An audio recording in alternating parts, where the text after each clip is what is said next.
नमस्कार दोस्तों।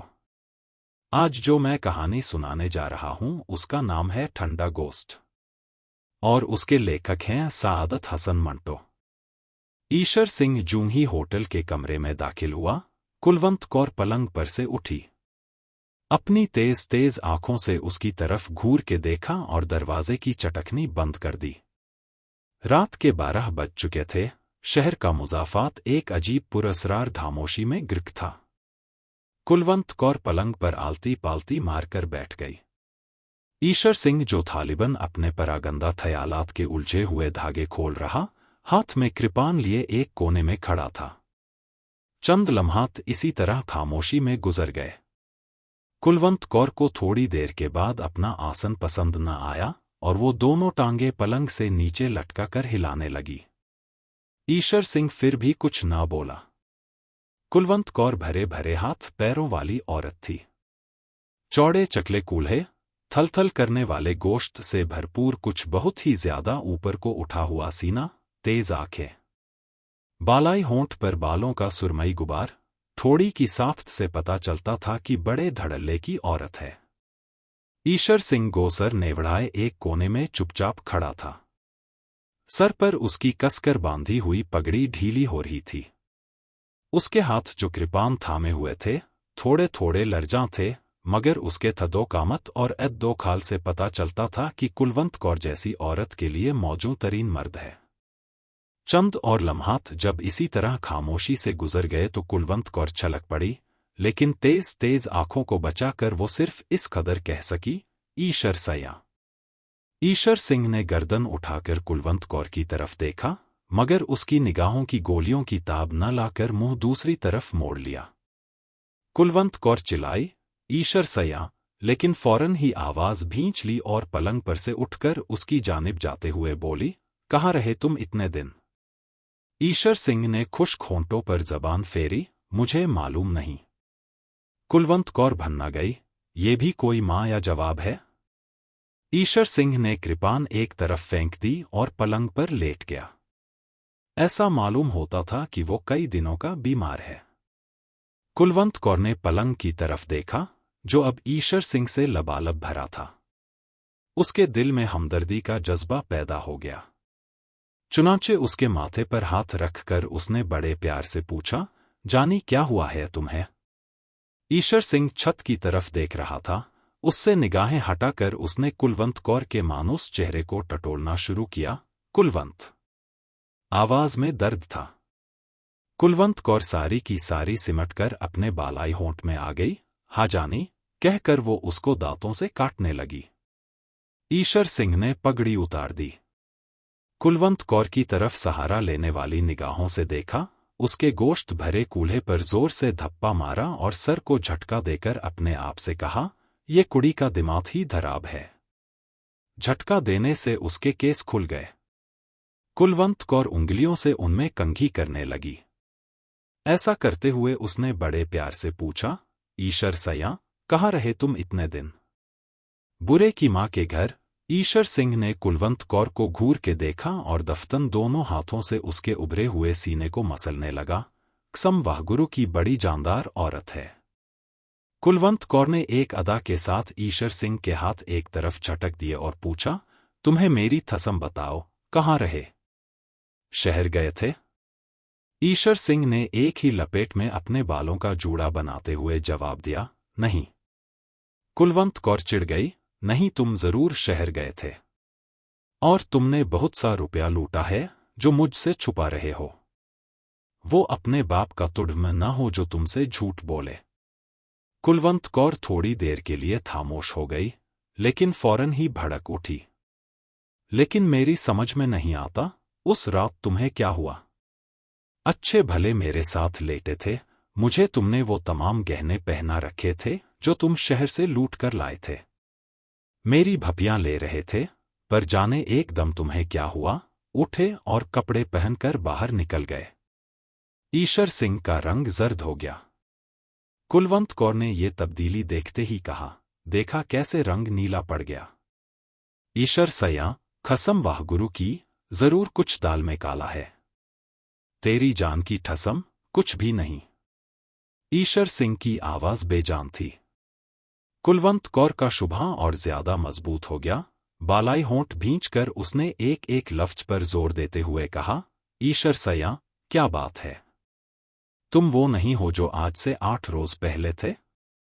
ईशर सिंह एकदम उठ बैठा, जैसे किसी ने उस पर हमला किया था।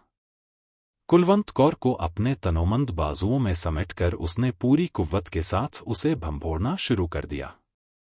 जानी मैं वही हूं। घट घट पाजफियां, तेरी निकले हड़ांदी गर्मी। कुलवंत कौर ने मुजाहमत न की, लेकिन वो शिकायत करती रही, तुम्हें उस रात हो क्या गया था? बुरे की माँ का वो हो गया था। बताओगे नहीं? कोई बात हो तो बताओ। मुझे अपने हाथों से जलाओ अगर झूठ बोलो। ईशर सिंह ने अपने बाजू उसकी गर्दन में डाल दिए और होंठ उसके होंठों में गाड़ दिए। मूंछों के बाल कुलवंत कौर के नथनों में घुसे तो उसे छींक आ गई। दोनों हंसने लगे।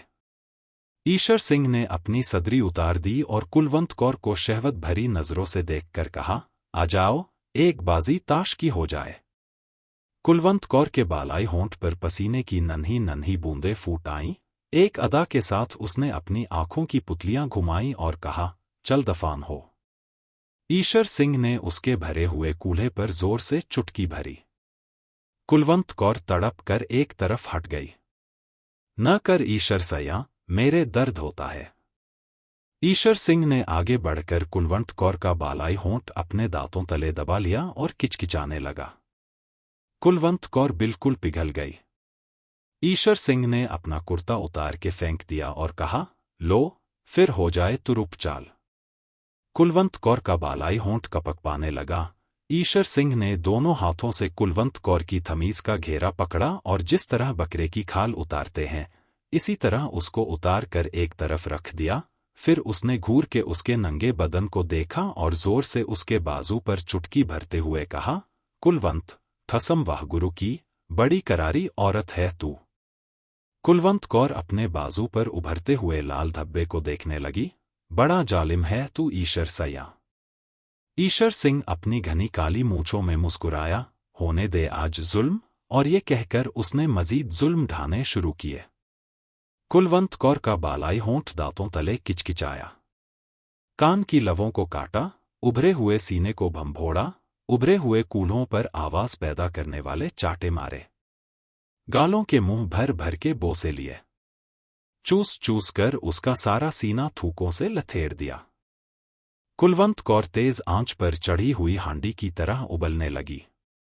लेकिन ईशर सिंह उन तमाम हीलों के बावजूद खुद में हरारत पैदा न कर सका। जितने गुर और जितने दाव उसे याद थे, सब के सब उसने पिट जाने वाले पहलवान की तरह इस्तेमाल कर दिए, पर कोई कारगर न हुआ। कुलवंत कौर ने जिसके बदन के सारे तार तन कर खुद ब खुद बज रहे थे, लहर जरूरी छेड़छाड़ से तंग आकर कहा, ईशर सैया, काफी फेंट चुका है, अब पत्ता फेंक। ये सुनते ही ईशर सिंह के हाथ से जैसे ताश की सारी गड्डी नीचे फिसल गई। हापता हुआ वो कुलवंत कौर के पहलू में लेट गया और उसके माथे पर सर्द पसीने के लेप होने लगे। कुलवंत कौर ने उसे गरमाने की बहुत कोशिश की, मगर नाकाम रही। अब तक सब कुछ मुंह से कहे बगैर होता रहा था, लेकिन जब कुलवंत कौर के मुंतजिर बामल आज़ा को सख्त नाउम्मीदी हुई तो वो झल्लाकर पलंग से नीचे उतर गई। सामने खूंटी पर चादर पड़ी थी, उसको उतार कर उसने जल्दी जल्दी ओढ़कर और नथुने फुलाकर बिफरे हुए लहजे में कहा, ईशर सैया, वो कौन हरामजादी है जिसके पास तू इतने दिन रह कर आया है, जिसने तुझे निचोड़ डाला है? ईशर सिंह पलंग पर लेटा हापता रहा और उसने कोई जवाब न दिया। कुलवंत कौर गुस्से से उबलने लगी, मैं पूछती हूं, कौन है चड्डू? कौन है वो उल्फती? कौन है वो चोर पत्ता? ईशर सिंह ने थके हुए लहजे में जवाब दिया, कोई भी नहीं कुलवंत, कोई भी नहीं। कुलवंत कौर ने अपने भरे हुए कूल्हों पर हाथ रखकर एक अज़्म के साथ कहा, ईशर सैया, मैं आज झूठ सच जान के रहूंगी। खा वाहगुरु जी की कसम। क्या उसकी तह में कोई औरत नहीं? ईशर सिंह ने कुछ कहना चाहा, मगर कुलवंत कौर ने उसकी इजाजत न दी। कसम खाने से पहले सोच ले कि मैं सरदार निहाल सिंह की बेटी हूं। तिक्का बोटी कर दूंगी अगर तूने झूठ बोला। ले अब खा वाह गुरु जी की कसम। क्या इसकी तह में कोई औरत नहीं? ईश्वर सिंह ने बड़े दुख के साथ इस बात में सर हिलाया। कुलवंत कौर बिल्कुल दीवानी हो गई। लपक कर कोने में से कृपान उठाई, म्यान को केले के छिलके की तरह उतार कर एक तरफ फेंका और ईश्वर सिंह पर वार कर दिया।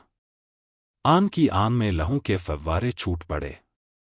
कुलवंत कौर की इससे भी तसल्ली न हुई तो उसने वहशी बिल्लियों की तरह ईश्वर सिंह के केस नोचने शुरू कर दिए। साथ ही साथ वो अपनी नामालूम सौत को मोटी मोटी गालियां देती रहीं।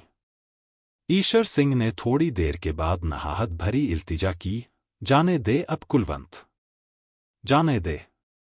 आवाज में बला का दर्द था। कुलवंत कौर पीछे हट गई। धूम ईश्वर सिंह के गले से उड़ उड़ कर उसकी मूंछों पर गिर रहा था। उसने अपने लर्जा होंठ खोले और कुलवंत कौर की तरफ शुक्रिया और गिले की मिली जुली निगाहों से देखा। मेरी जान, तुमने बहुत जल्दी की, लेकिन जो हुआ ठीक है। कुलवंत कौर का हसद फिर भड़का, मगर वो कौन है तुम्हारी मां? लहू ईश्वर सिंह की जबान तक पहुंच गया। जब उसने उसका जायका चखा तो उसके बदन पर झुरझुरी सी दौड़ गई। और मैं भीनी या 6 आदमियों को थत्ल कर चुका हूं इसी कृपान से। कुलवंत कौर के दिमाग में सिर्फ दूसरी औरत थी। मैं पूछती हूं, कौन है वो हरामजादी? ईश्वर सिंह की आंखें धुंधला रही थीं। एक हल्की सी चमक उनमें पैदा हुई और उसने कुलवंत कौर से कहा, गाली न दे उस भड़वी को। कुलवंत चिल्लाई, मैं पूछती हूं, वो है कौन? ईश्वर सिंह के गले में आवाज रुंध गई, बताता हूं। ये कहकर उसने अपनी गर्दन पर हाथ फेरा और उस पर अपना जीता जीता धूम देखकर मुस्कुराया। इंसान मां या भी एक अजीब चीज है। कुलवंत कौर उसके जवाब की मुंतजिर थी। ईश्वर सया, तू मतलब की बात कर। ईश्वर सिंह की मुस्कुराहट उसकी लहू भरी मूंछों में और ज्यादा फैल गई। मतलब ही की बात कर रहा हूं।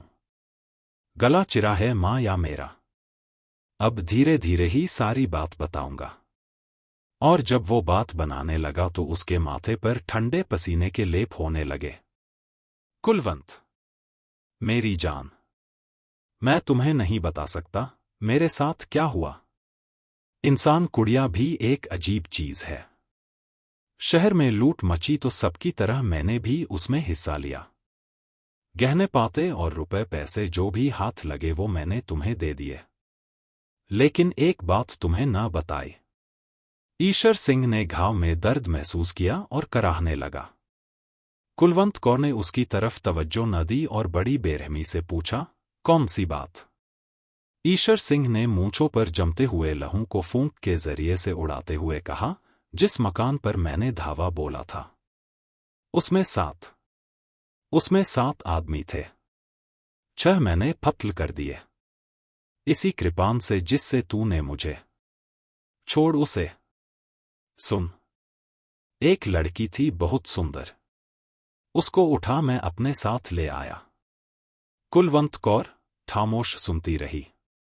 ईश्वर सिंह ने एक बार फिर फूंक मार के मूंछों पर से लहू उड़ाया।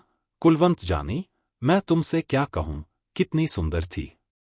मैं उसे भी मार डालता, पर मैंने कहा, नहीं ईश्वर सया, कुलवंत कौर के तो हर रोज मजे लेता है, ये मेवा भी चख देख। कुलवंत कौर ने सिर्फ इस कदर कहा, हूं, और मैं उसे कंधे पर डालकर चल दिया। रास्ते में क्या कह रहा था मैं? हाँ, रास्ते में नहर की पटड़ी के पास थोहड़ की झाड़ियों तले मैंने उसे लिटा दिया। पहले सोचा कि फेंटूं, लेकिन फिर ख्याल आया कि नहीं। ये कहते कहते ईश्वर सिंह की जबान सूख गई। कुलवंत कौर ने थूक निगलकर अपना हलक तर किया और पूछा, फिर क्या हुआ? ईश्वर सिंह के हलक से बमुश्किल ये अल्फाज निकले, मैंने पत्ता फेंका। लेकिन उसकी आवाज डूब गई।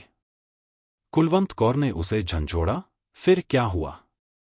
ईश्वर सिंह ने अपनी बंद होती हुई आंखें खोलीं और कुलवंत कौर के जिस्म के तरफ देखा, जिसकी बोटी बोटी थिरक रही थी। वो मरी हुई थी। लाश थी। बिल्कुल ठंडा गोश्त। जानी, मुझे अपना हाथ दे। कुलवंत कौर ने अपना हाथ ईश्वर सिंह के हाथ पर रखा, जो बर्फ से भी ज्यादा ठंडा था। अगर आपको ये कहानी पसंद आई हो तो लाइक करें, कमेंट करें और सब्सक्राइब करें। हम लोग जल्द ही मिलते हैं अगले वीडियो में। तब तक के लिए धन्यवाद।